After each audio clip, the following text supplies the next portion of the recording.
So we're gonna go into the split squat, okay? In this case, we're doing the rear leg elevated split squat, okay? This one's gonna be the most common one that we program, all right? Because the easiest one for you guys to set up regardless of the gym that you have, right?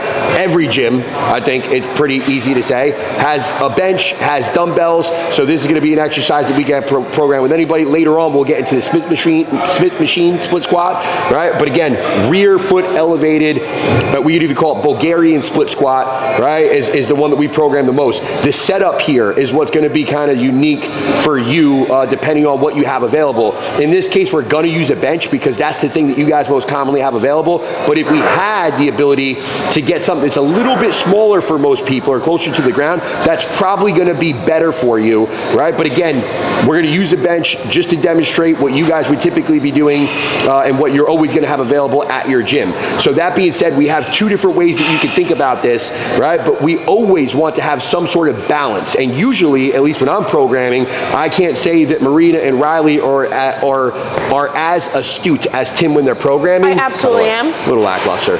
But the bottom line is, I know do you put with balance when you program Bulgarian split squat? She does. If I do Who taught her what she knows? If I do these, yeah, but if it's the Smith, I don't, obviously. Yeah, because you wouldn't need about this. The Smith adds the stability itself. But again, we always want to have some level of stability here. Usually when you see people doing these, for the most part, they're holding two dumbbells or they just have one dumbbell in their hand and they're going all over the place. You shouldn't expect to get a healthy contraction when you're not in a place to balance very well. What? When you're not stable. Yeah, when you're not stable. Stability is going to be a key in any exercise that we do. So what we try to do is we add the concept of with balance, and what that means is simply set yourself up in a position where you get balance. In this case, we're going to use this piece of equipment that's already here for us, and we're going to use the bench. Just go ahead and do a couple reps. We're just trying to, get the comprehension of the balance here, right? And then I'm going to manipulate her form because she's doing it all wrong. It's horrible, and she should be ashamed of herself. What is going on? So you see, she's just basically using this as balance, and I would even tell her, this is a weird setup that we have going on here just for the video,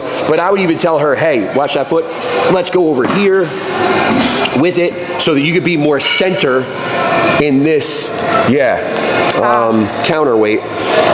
And now she could just brace on this a little bit to give her the stability to get through those harder sets. Now, the other thing that's relatively common that you guys might have available, go ahead and drop the weight. And then I'm gonna back up your bench a little bit while you grab the PVC pipe. PVC pipe, whatever it might be to help you balance. In some cases, in plenty of cases, we do have those available to different gyms. So this is an awesome opportunity too to generate a little bit more stability and provide us with the balance that we want, right? Now, like a true bikini competitor, Marina's doing this in a way where she's probably gonna get a little bit more glute. And that's the two ways that we have to program this. A little bit more glute bias, a little bit more quad bias. In this particular case, come down. If we want to hit more glute, the one thing we would do is get our torso just a little bit more over that glute. So now we're just loading that glute and that quad a little bit more efficiently. But what I'd really want to see most people do is bring that front leg back a little bit. Don't think bending your knee forward. Most people are going to go right into it and they're going to bend that knee forward. Think back knee down to the ground. Right? And now you can close off that stance even more. Go ahead, come up. Close off that stance. And again, think back leg straight down. She still has plenty of room to go there. Go ahead, bring it back a little bit more. And as long as you're thinking back knee down as opposed to bending through that front knee, you're going to be able to get a lot more both quad and glute out of that exercise. The biggest issue that I see with people here is they have such a long, and now they're wondering how they're supposed to get all the way down because they're here, which again, don't think front knee, think rear knee. My rear knee is going to go straight down to the ground, right? And it gives me all that depth, all right? So it's back knee straight down as opposed to bending through that front knee. But again, if you're ever in this position, that there's just too much width within that stance, okay? Are you gonna feel this? Is it gonna burn in your glute? Absolutely. But again, we really wanna maximize things for both the quad and the glute, right? I think that's it, right? Anything else that we can think of? Sometimes the one caveat here might be, again, ankle mobility, right?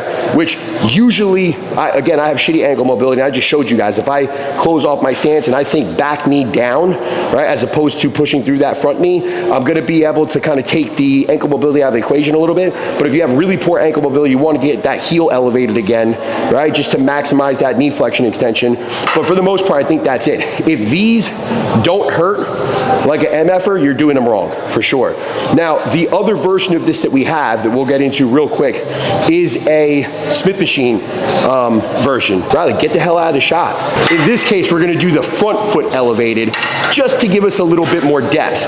Now, we could probably exaggerate this, but again, it's what we have to work with here. This one is gonna be the one that I like a little bit more for glutes, the front foot elevated, because what happens is, it allows us to get a little bit more depth.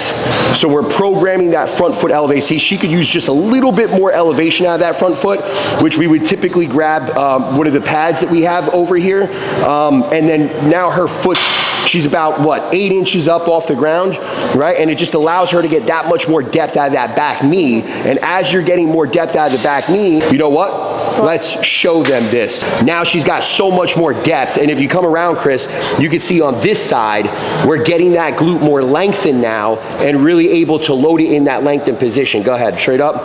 Push through that front foot and now drop that back knee straight to the floor. Don't think through that front knee, think through the back knee, right? And then boom. And now we have our front foot elevated Smith machine squat in this case, which again, we're gonna program more specifically for the glutes. Are you gonna feel it in your quad? Absolutely. There's no way you're gonna take the quad or the glute out of either one of these versions. But again, if we're trying to load that glute, I wanna get it in that lengthened position as best we can, and that's where the front foot elevation comes in.